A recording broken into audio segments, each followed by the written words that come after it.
Nous prions encore le Seigneur. Seigneur notre Dieu, tu as parlé à ton peuple à travers les siècles. Et aujourd'hui encore, tu veux nous parler. Donne-nous d'écouter ta parole avec attention, de la recevoir avec foi et de la laisser transformer nos pensées, nos choix, notre manière de vivre. Par elle, enseigne-nous l'amour du Christ. Renforce notre engagement dans ta mission et ravive en nous l'espérance du monde nouveau que tu prépares. Par Jésus-Christ, ta parole vivante.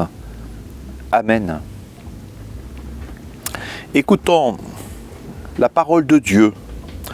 Pour ce 5e dimanche de Pâques, voici les textes qui nous sont proposés. Tout d'abord, dans le livre des Actes des Apôtres, au chapitre 14, nous lisons les versets 21 à 27.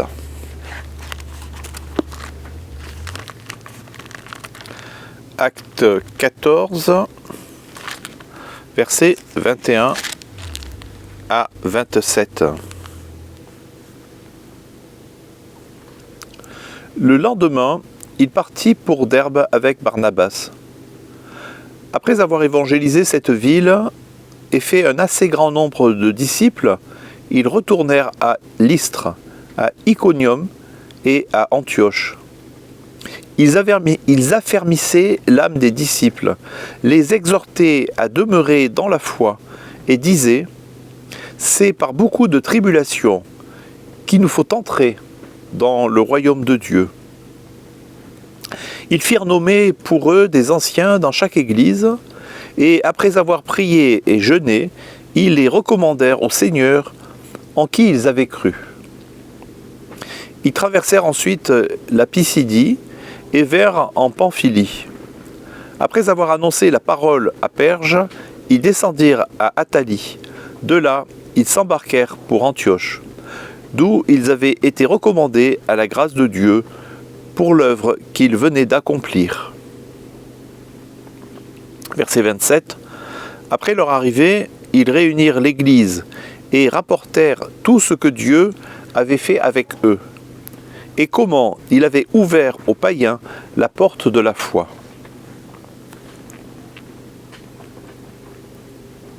Deuxième lecture dans le livre de l'Apocalypse de Jean, au chapitre 21, les versets 1 à 5. Apocalypse 21, versets 1 à 5. Je vis un nouveau ciel et une nouvelle terre, car le premier ciel et la première terre avaient disparu, et la mer n'était plus.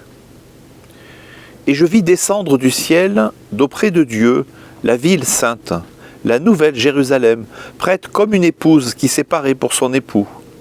J'entendis du trône une forte voix qui disait « Voici le tabernacle de Dieu avec les hommes. Il habitera avec eux. Ils seront son peuple, et Dieu lui-même sera avec eux. Il essuiera toute larme de leurs yeux. La mort ne sera plus. Et il n'y aura plus ni deuil, ni cri, ni douleur, car les premières choses ont disparu. » Celui qui était assis sur le trône dit « Voici, je fais toutes choses nouvelles. »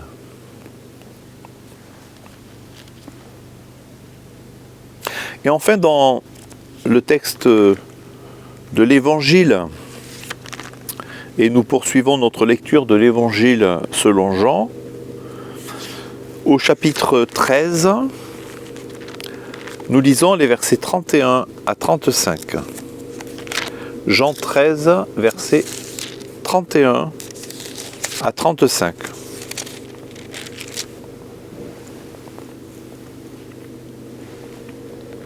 Lorsque Judas fut sorti, Jésus dit « Maintenant le Fils de l'homme a été glorifié, et Dieu a été glorifié en lui.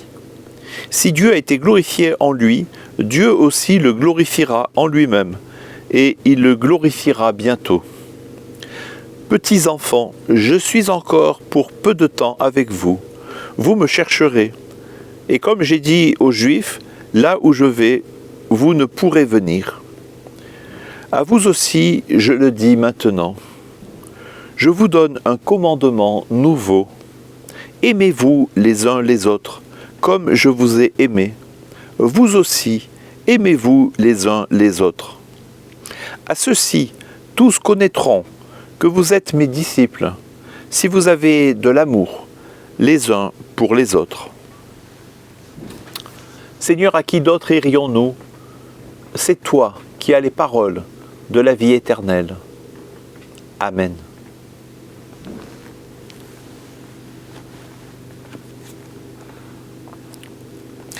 Mes frères, les textes que nous méditons aujourd'hui nous ramènent à l'essence même de la foi chrétienne, l'amour. Non comme un simple idéal, mais comme le signe distinctif de ceux qui suivent le Christ. Dans l'Évangile selon Jean, Jésus nous confie son testament spirituel. Je vous donne un commandement nouveau, aimez-vous les uns les autres, comme je vous ai aimé. Jean 13, verset 34. Cet amour, à la lumière du Christ, un amour qui se donne jusqu'au bout, dans le service, dans le pardon, dans la croix, devient le critère du disciple, le reflet vivant de la présence de Dieu dans le monde. L'amour se vit aussi dans l'Église, l'Église en marche, l'Église missionnaire, comme nous le montre le livre des Actes. Paul et Barnabé, malgré les persécutions, bâtissent des communautés où chacun est encouragé, soutenu, édifié. L'amour devient le ciment de la vie communautaire, le témoignage vivant d'un Dieu qui rassemble. Enfin, l'Apocalypse nous ouvre à l'espérance. Voici que je fais toutes choses nouvelles. Apocalypse 21, verset 5. Dans cette vision, l'amour de Dieu devient plénitude, une présence qui essuie toute larme, qui fait disparaître la mort, la souffrance et le mal. C'est dans cet amour ultime que s'accomplit la promesse divine d'un monde nouveau. Oui, le christianisme est profondément une religion de l'amour. L'amour reçu de Dieu, l'amour offert au prochain. Là où cet amour est vécu, le royaume de Dieu se rend déjà visible. Voyons cela point par point. Jean 13, tout d'abord. L'amour du Christ, fondement de notre identité. Jésus vient de laver les pieds de ses disciples. Judas vient de sortir pour le trahir. Et c'est à ce moment précis, dans cette ambiance lourde et tendue, que Jésus prononce les paroles les plus radicales de son enseignement. Je vous donne un commandement nouveau, aimez-vous les uns les autres, comme je vous ai aimé. Vous aussi, aimez-vous les uns les autres. Ce commandement est nouveau, non par sa forme. L'amour du prochain existait déjà dans la loi de Moïse, mais par sa mesure. Le mot grec « kainé » signifie « nouveau en qualité », pas simplement en chronologie. « Comme je vous ai aimé », dit Jésus. Autrement dit, jusqu'au bout, jusqu'à la croix, jusqu'à donner sa vie pour ceux qu'il aime, même s'ils ne le méritent pas. Calvin souligne que cet amour est la marque visible du vrai disciple. Ce n'est pas par nos discours ou nos succès, mais par l'amour fraternel que nous révélons la présence du Christ en nous. Je cite, « L'amour est la règle de notre vie, la fin de la loi, le lien de la perfection. » Luther, quant à lui, insiste sur le fait que cet amour ne vient pas de nous-mêmes, mais du Christ qui demeure en nous par la foi.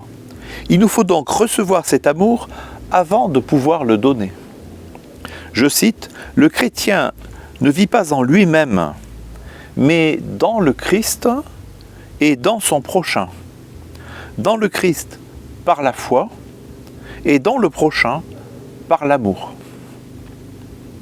Ainsi, la foi authentique ne se replie pas sur elle-même, mais se déploie naturellement dans la charité, l'amour agapé, l'amour généreux et qui se donne, l'amour divin.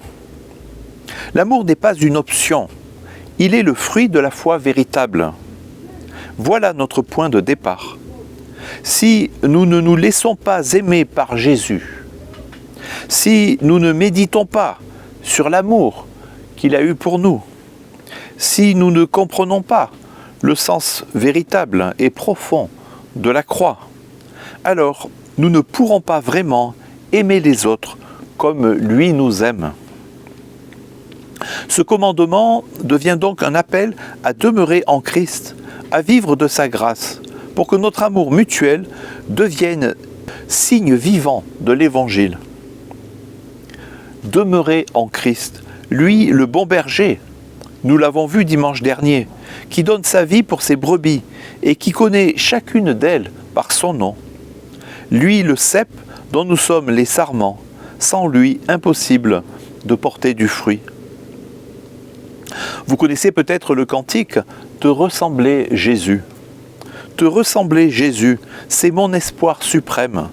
Penser, agir, aimer, toujours plus comme toi. Aimez-vous les uns les autres, comme je vous ai aimé.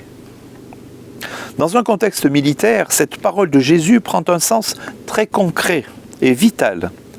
Elle ne parle pas d'un amour vague ou idéaliste, mais d'un engagement réel, éprouvé, dans les circonstances les plus difficiles. Il s'agit tout d'abord de vivre prioritairement la communion fraternelle en Christ avec les frères et sœurs en la foi. Et c'est précisément le rôle de l'aumônerie militaire que de vous aider à vivre cela, plus particulièrement au moment du culte. Pour autant, le commandement d'amour du Christ a des implications concrètes pour votre métier de soldat, vis-à-vis de tout un chacun, et pas seulement vis-à-vis des frères en la foi. Les voici. Solidarité dans l'épreuve. Comme dans vos missions où vous dépendez les uns des autres pour la sécurité et la vie, l'amour dont parle Jésus est ce lien fort qui unit malgré la peur, la fatigue et les dangers. C'est cet esprit de camaraderie, de fraternité, d'armes, qui fait que personne ne reste seul face aux épreuves. Respect et protection. Aimer comme Jésus, c'est respecter chaque frère d'armes, non seulement comme soldat, mais comme personne créée et aimée de Dieu. C'est veiller à la dignité et à la vie de chacun, même dans des moments tendus ou conflictuels. Courage et service désintéressé. Jésus a montré un amour qui se donne entièrement jusqu'à la croix. Pour vous, cela peut signifier mettre de côté l'égoïsme, servir les autres avec courage et humilité, parfois en vous sacrifiant pour le bien commun. Espérance et encouragement. Aimer comme Jésus, c'est aussi porter l'espérance, encourager ceux qui sont fatigués, consolider la foi dans des situations difficiles, comme Paul et Barnabé l'ont fait dans les Actes des Apôtres. Ce commandement est un appel à vivre dans un amour qui transforme non seulement vos relations entre vous, mais aussi la manière dont vous portez votre mission, en témoignant d'une force et d'une unité qui viennent de Dieu. Deuxième texte, Acte 14. L'amour du Christ devient mission au cœur de l'épreuve. Paul et Barnabé reviennent sur leurs pas dans des villes où ils ont souvent été mal reçus, parfois violemment. Et que font-ils?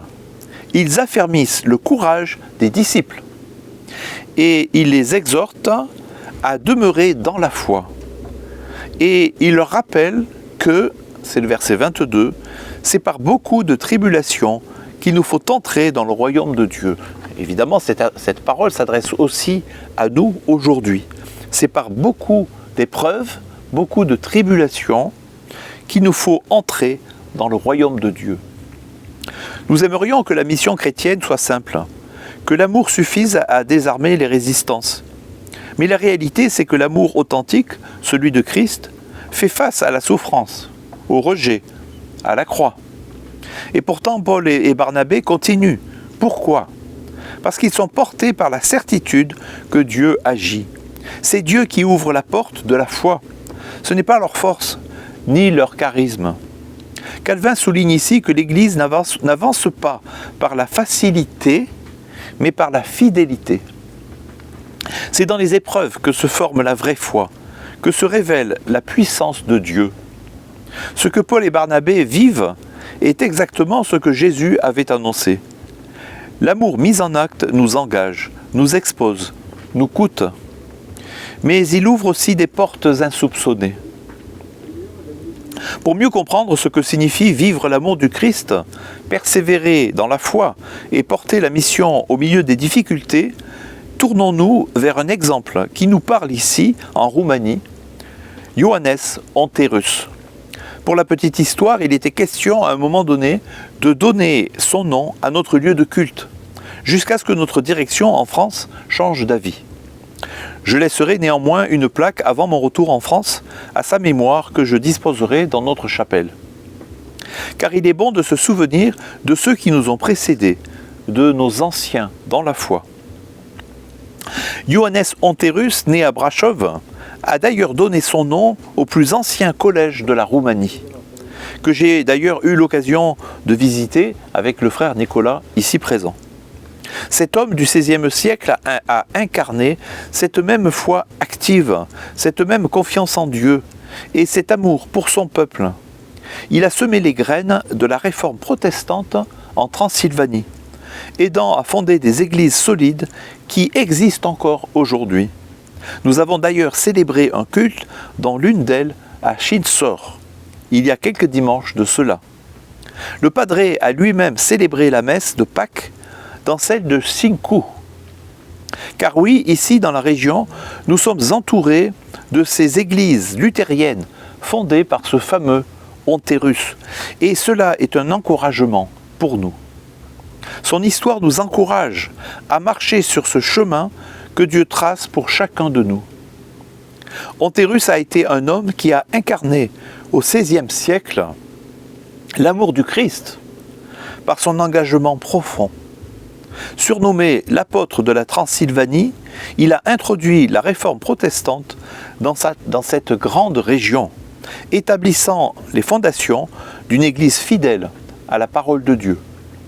Il a aussi fondé la première imprimerie de la région et diffusé des ouvrages théologiques qui ont nourri la foi de milliers de croyants.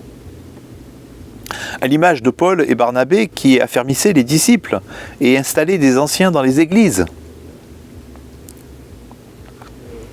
Aujourd'hui, grâce à son œuvre, l'église évangélique de la confession d'Augsbourg en Roumanie, l'église luthérienne, compte environ 250 communautés et plus de 11 000 membres.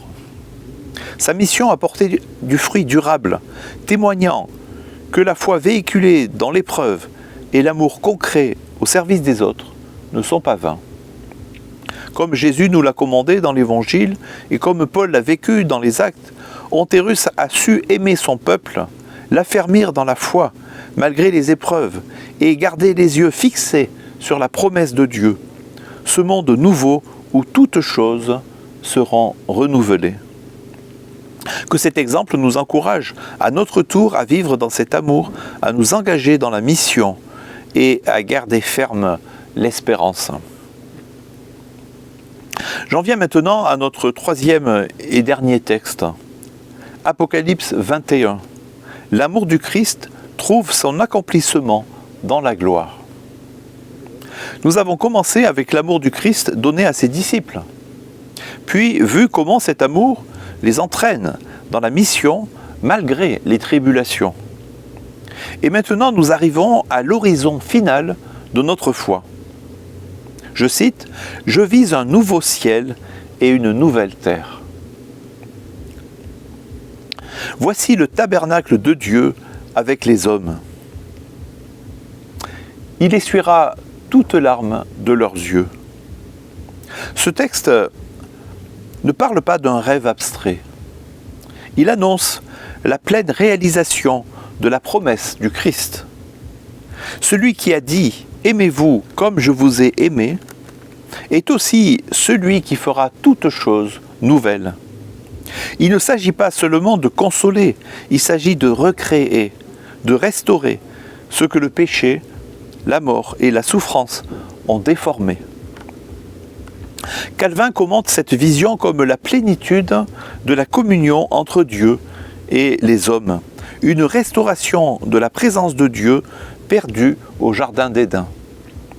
Luther y voit la victoire définitive du Christ, non pas seulement sur la croix, mais dans l'éternité réconciliée, où l'amour parfait de Dieu sera notre joie et notre vie à jamais.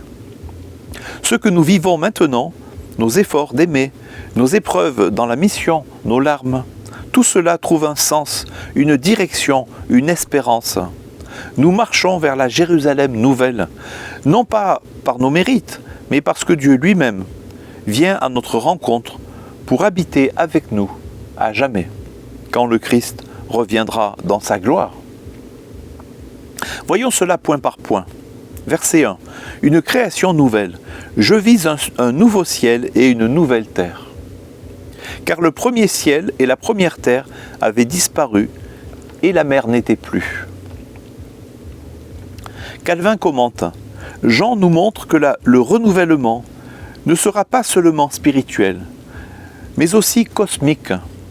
Dieu refait tout, non pas pour abolir sa création, mais pour l'amener à sa perfection. Luther insiste, le ciel et la terre passent, mais la promesse demeure. Ce nouveau ciel est l'espérance ferme du croyant. Verset 3, une communion parfaite. Voici le tabernacle de Dieu avec les hommes. Il habitera avec eux, ils seront son peuple, et Dieu lui-même sera avec eux. Calvin souligne, ce n'est pas seulement la paix extérieure, mais la présence même de Dieu qui est notre consolation suprême. Luther, quant à lui, voyait dans ces paroles un accomplissement ultime de l'Emmanuel, Dieu avec nous, non plus par la foi seulement, mais en réalité visible. Verset 4, une consolation totale. Il essuiera toute larme de leurs yeux. La mort ne sera plus. Il n'y aura plus ni deuil, ni cri, ni douleur. Calvin dit, ces paroles nous élèvent au-dessus de toutes nos douleurs présentes. Elles sont l'ultime réponse à l'angoisse humaine. Luther commente sobrement, le doigt de Dieu essuyant une larme. C'est là toute la tendresse de l'Évangile. Il essuiera toute larme de leurs yeux. Maintenant, pour mieux saisir ce que signifie espérer un monde nouveau, laissez-moi vous parler d'images qui nous sont familières, tirées du cinéma. Ces histoires populaires racontent à leur manière ce désir profond d'un avenir meilleur, d'un lieu où règne la paix et la joie, l'harmonie, exactement comme la Bible nous le promet dans l'Apocalypse. L'idée d'un monde nouveau, d'un paradis à venir, ne vient pas seulement de la Bible. Elle parle aussi à notre imagination, à notre cœur. C'est pourquoi on retrouve ce thème dans beaucoup de films qui touchent les foules et que vous avez peut-être vous-même déjà vus. Prenez par exemple Le Seigneur des Anneaux. J'en ai déjà parlé lors d'une prédication précédente.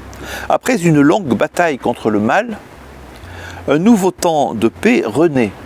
La comté, simple village au début, devient un lieu de paix et de joie, comme un avant-goût du ciel nouveau dont parle l'Apocalypse. Ou encore le film Avatar. Vous avez peut-être vu Avatar. Là, le héros découvre un monde où tout vit en harmonie, où la nature et l'homme sont en paix. C'est un peu comme cette promesse que Dieu habite avec nous, que la souffrance et la mort disparaîtront. Enfin, dans les chroniques de Narnia, les héros traversent des épreuves, mais ils entrent à la fin dans un royaume où la justice et la paix règnent pour toujours. C'est une image vivante de la nouvelle Jérusalem. Ces films nous rappellent que notre foi n'est pas une simple idée lointaine. C'est une espérance vivante qui transforme notre manière de voir le monde aujourd'hui. Dieu prépare pour nous un avenir où toutes choses seront faites nouvelles. Un avenir d'amour, de paix, de joie et de joie éternelle. Alors en conclusion, je dirais ceci. Mes frères, aujourd'hui, le Seigneur nous appelle à un triple engagement. Accueillir l'amour du Christ pour en vivre et le refléter dans nos relations fraternelles. Ça, c'est Jean 13. Persévérer dans la foi et la mission, même au milieu des tribulations, même lorsque tout va mal, même quand la maladie et la mort sont présentes. Sûr que Dieu ouvre la porte de la foi, ça c'est Acte 14. Et nous pouvons nous souvenir ici de l'exemple extraordinaire de l'apôtre de la Transylvanie, Johannes Onterus. Espérer avec certitude la gloire à venir. Car celui qui nous aime est aussi celui qui fait toutes choses nouvelles. Ça, c'est Apocalypse 21. Espérer avec certitude la gloire à venir. Accueillir l'amour du Christ, persévérer dans la foi et la mission, espérer avec certitude la gloire à venir. Alors, aimons, tenons bon, espérons, car le Seigneur est fidèle et il vient. Amen.